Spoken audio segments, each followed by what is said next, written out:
दोस्तों आज हम सुनाने वाले हैं एक आत्मा की कहानी जो कि बहुत ही भयंकर है। तो दोस्तों आप लोग वीडियो में अंत तक बने रहिए और कहानी का आनंद लीजिए। तो चलिए इस कहानी को शुरू करते हैं।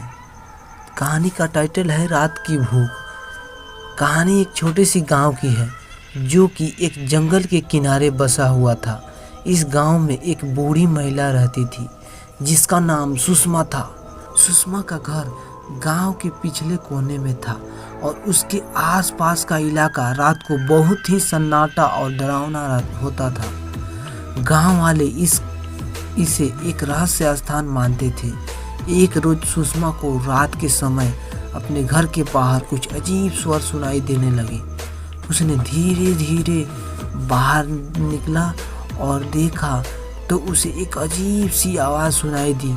वह चुपचाप अपने घर में वापस चली गई, लेकिन उसका मन डरा हुआ था और वो मन ही मन उदास हो गई।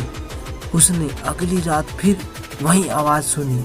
इस बार वह बिना किसी डर के बाहर चली गई। धीरे धीरे वो आवाज़ की ओर बढ़ी और उसने देखा कि वह एक पुरानी मंदिर की तरफ जा रही है। उसने मंदिर के बाहर खड़े एक वृद्ध बाबा को देखा जो कि वहाँ अकेले बैठा था। सुषमा ने वृद्ध बाबा से पूछा, आप यहाँ क्या कर रहे हैं? वृद्ध बाबा ने मुस्कुराते हुए कहा, मैं रात की भूख को शांति देने के लिए यहाँ बैठा हूँ। सुषमा ने चौंक कर पूछा, रात की भूख? वृद्ध बाबा ने कहा, हाँ, वह एक असरदार और भयंकर आत्मा है जो कि रात को चाहती है कि उसे कोई भोजन दे। अगर उसकी भूख नहीं बुझाई जाती तो वह किसी न किसी को अपना शिकार बना लेती है।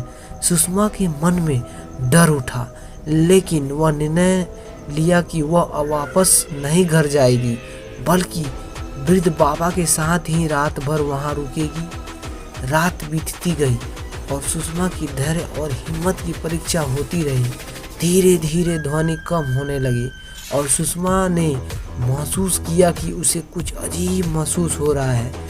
एक बार फिर ध्वनि बढ़ने लगी और तभी सुषमा ने देखा कि एक डरावनी सी भयंकर आत्मा उनकी ओर आ रही है। सुषमा को देखकर उसका मन घबरा गया।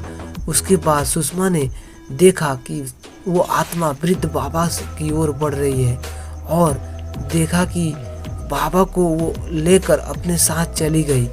उसके बाद सुषमा को मन बहुत ही ज़्यादा घबरा गया।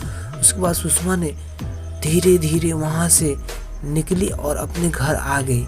घर आकर उसे मन में वही डर सता रही थी।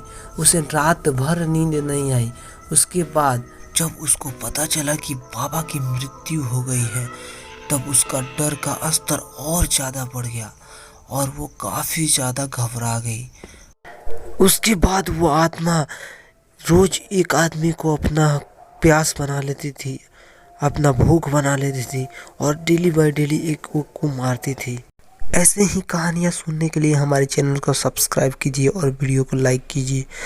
धन्यवाद।